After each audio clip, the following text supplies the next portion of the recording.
a presentation on the first chapter of a book.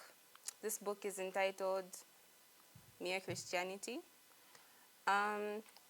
This book was written by C.S. Lewis, and the chapter basically focuses on human nature and is basically supposed to expose some aspects about human nature most people aren't aware about.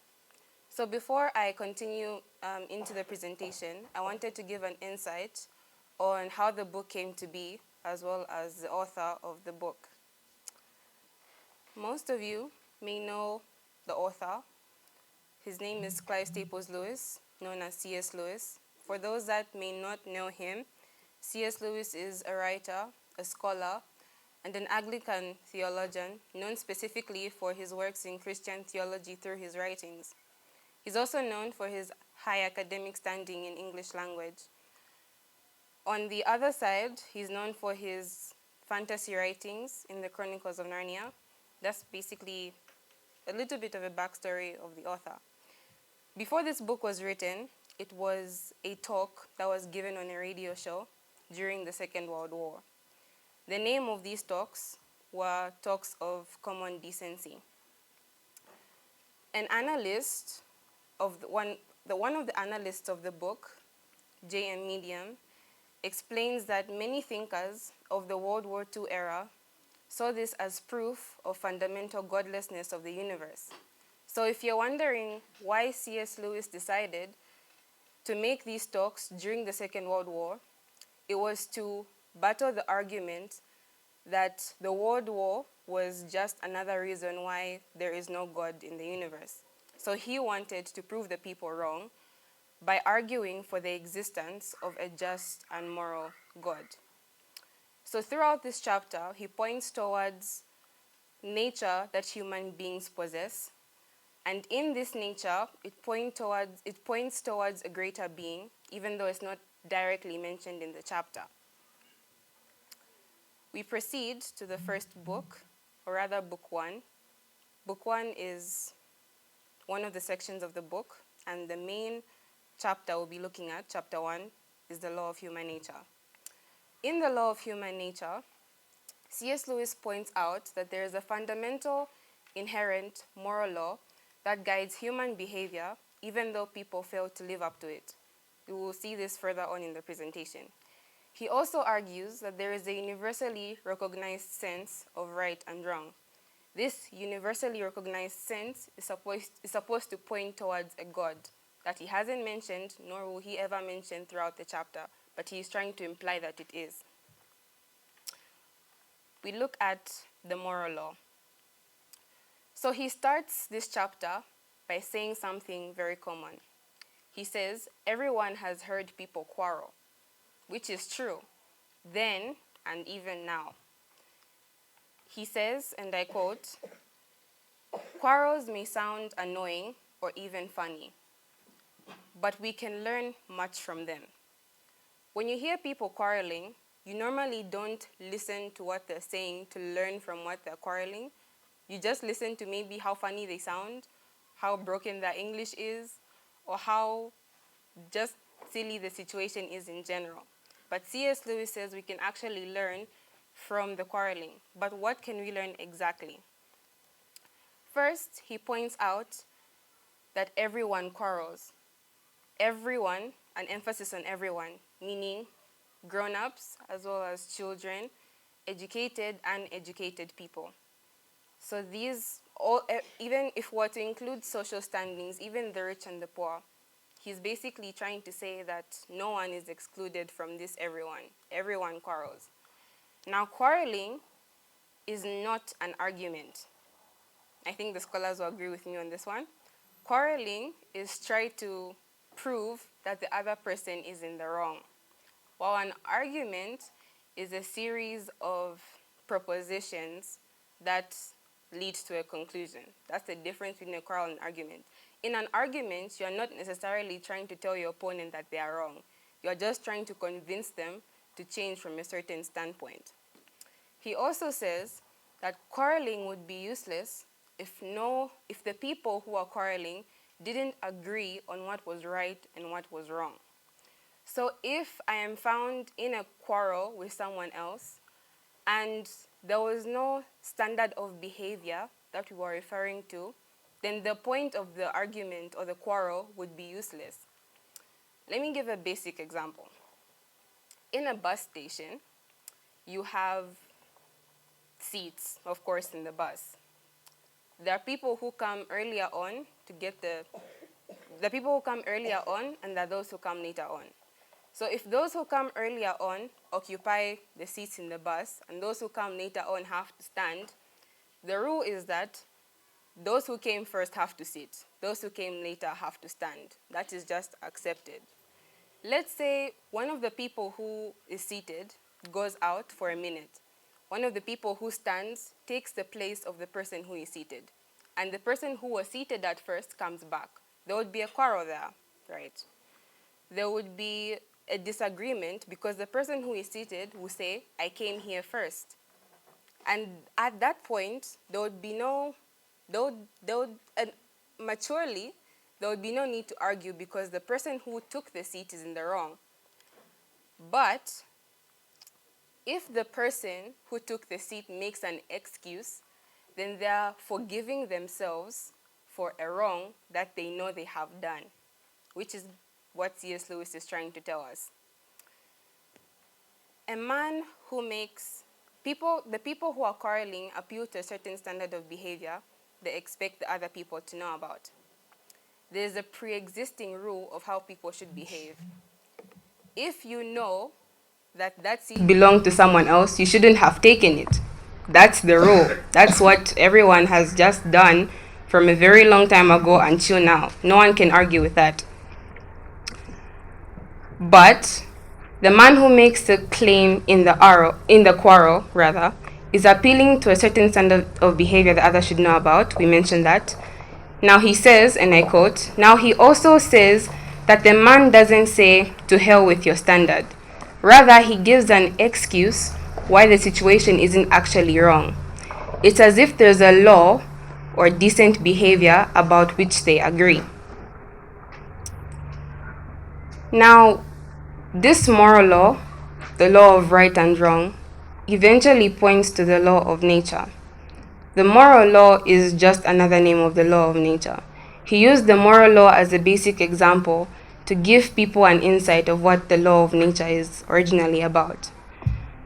But there is a bit of a controversy in the law of nature, in that back then, the law of nature originally was the law of human nature.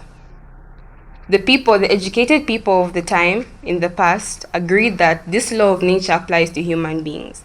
But these days, with the discovery of scientific things and many inventions, the law of nature now means the laws on Earth, the laws that govern the Earth's nature. These are the laws of physics, the laws of chemistry, of biology. These are the laws of nature that now we think are the laws of nature. But what we actually mean is the law of human nature. There are therefore differences between the law of nature and the law of human nature. For the laws of nature, physics, chemistry, and biology, these are laws we cannot choose to obey. If you suspend a human being in mid-air, that human being will fall to the ground because of gravity. You can't tell gravity that it should not work on you today. Gravity will work on you at any time for as long as you are in the air and you are given the opportunity to meet the ground, gravity will work. On the other hand, the laws of human nature are these moral laws, the moral laws we looked at before. As for these ones, we can choose whether to obey or to disobey. Human beings were given the ability of free will. They were not forced to obey a certain standard of right and wrong. They can choose to do what is right, and they can choose to do what is wrong. But there is a similarity between these two as well. Just like science, morality is discoverable. No one is born knowing the whole of morality. As we grow up and as we are exposed to different situations with different people, then we discover the laws of morality. It is investigable in that we can find, in every situation we're exposed to, we see how morality works. So in this sense, morality, the laws of nature and human nature are the same. Otherwise, they are quite different. Now, some people would say that the law of nature is unsound, meaning it is not of a sound nature, because they have people of different cultures and different religions have different understandings of right and wrong. What the Bembas consider right and what the Tongas consider right are obviously not the same. So people say the law of nature can't apply because people are just too different. This is called moral relativism. Moral relativism is where people have different understandings of morality because of their different cultures. So there are differences, that is true, but these differences are not very big. They're actually quite superficial. If the differences were big, then things like stabbing a person in the back would be considered a good thing. But wherever you go, you find that in every culture, if you backstab a good person, it is wrong.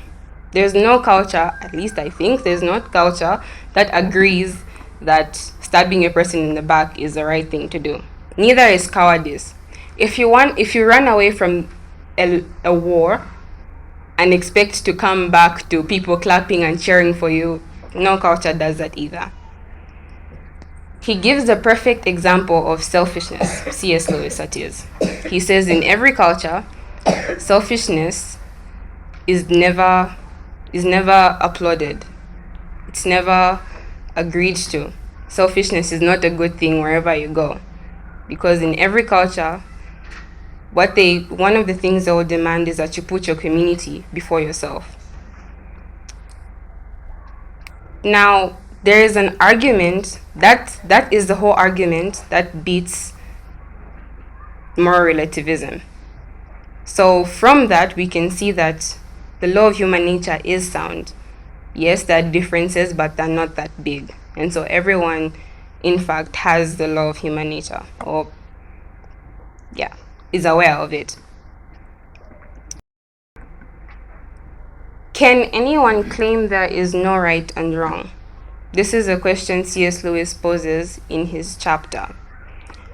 Now, I've been corrected on this because I thought no one can claim there is no right and wrong, which is incorrect.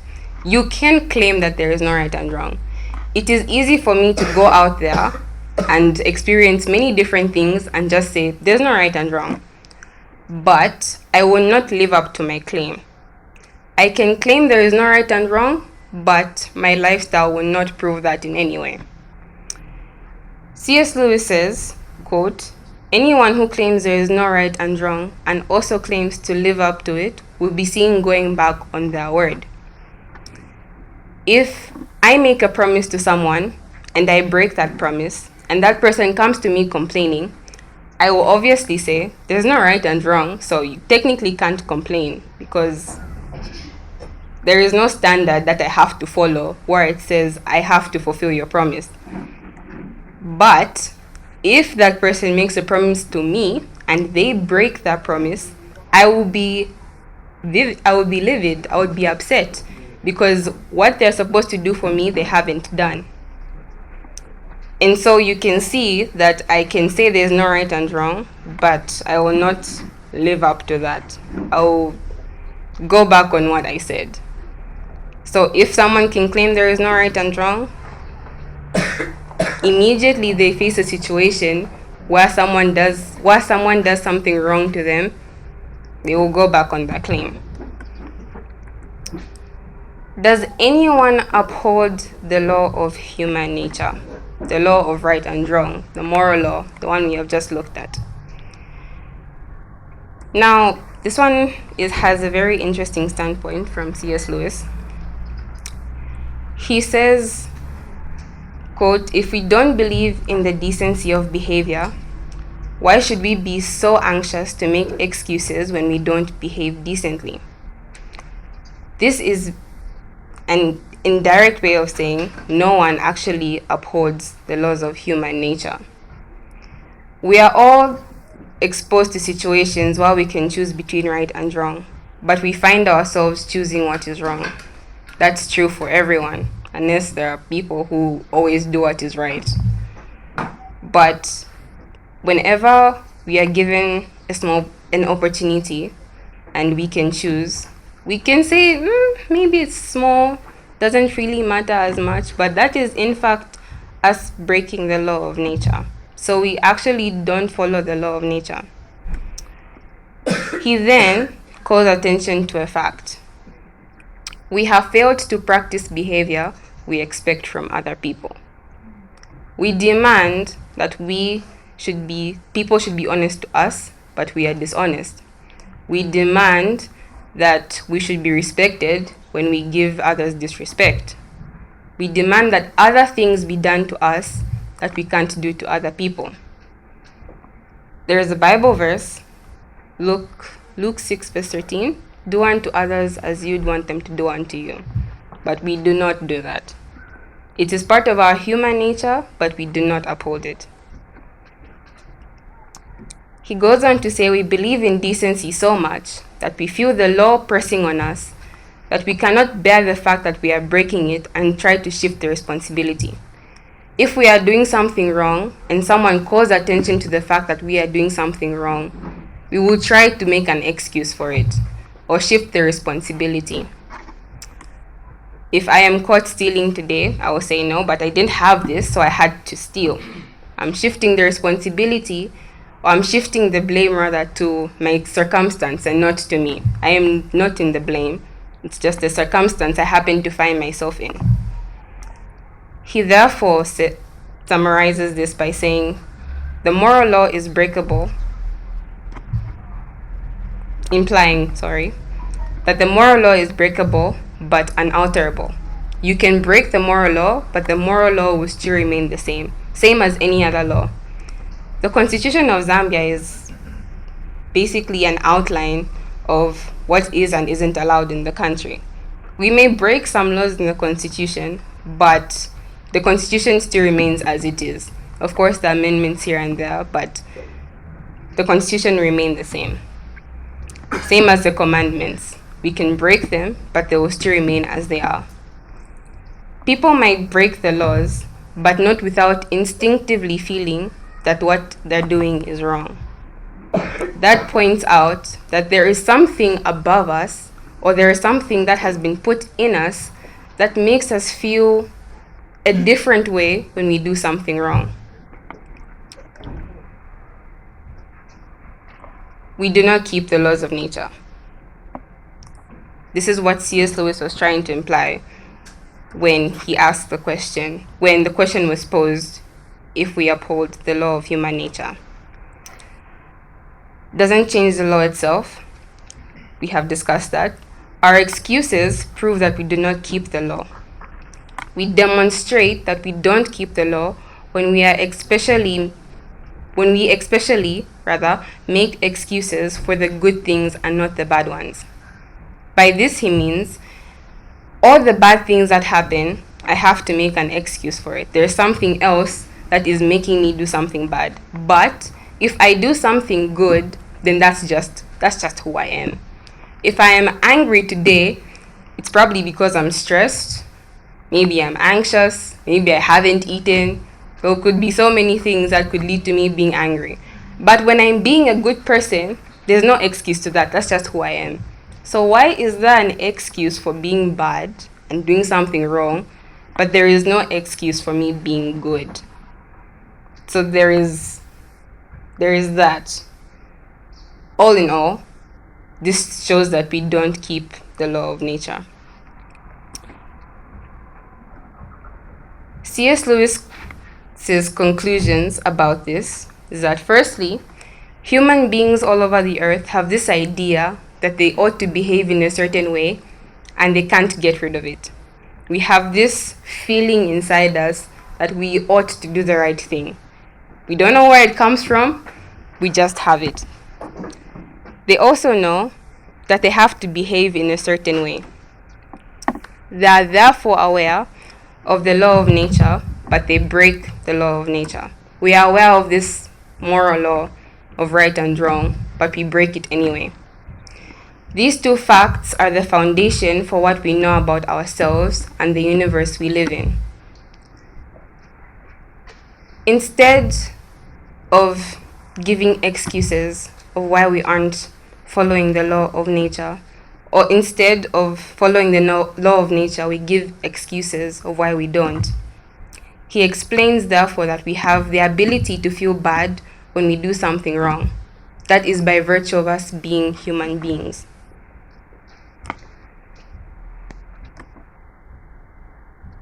The conclusion for this chapter is that it serves as a foundation for the rest of the book, setting the stage for C.S. Lewis's exploration of Christianity.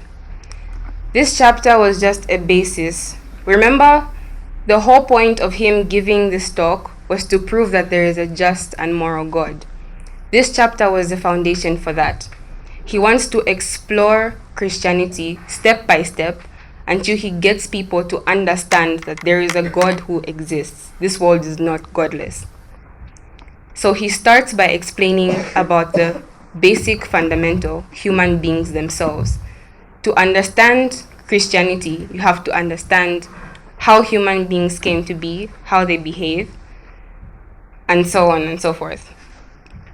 This is a response to the question of morality. This chapter is a response to the question of right and wrong. Chapter 1 lays the groundwork for this argument, the argument that the world is not godless, and that the moral law points to a higher divine source, which he then uses to explore the Christian worldview. I think I don't need to explain Christian worldview. We hear this word every week. But this chapter basically is supposed to lead to us believing that there is a God. And for us to believe that, we first need to understand human nature and what it is. This was C.S. Lewis's chapter 1, The Law of Human Nature, from Mere Christianity. Thank you.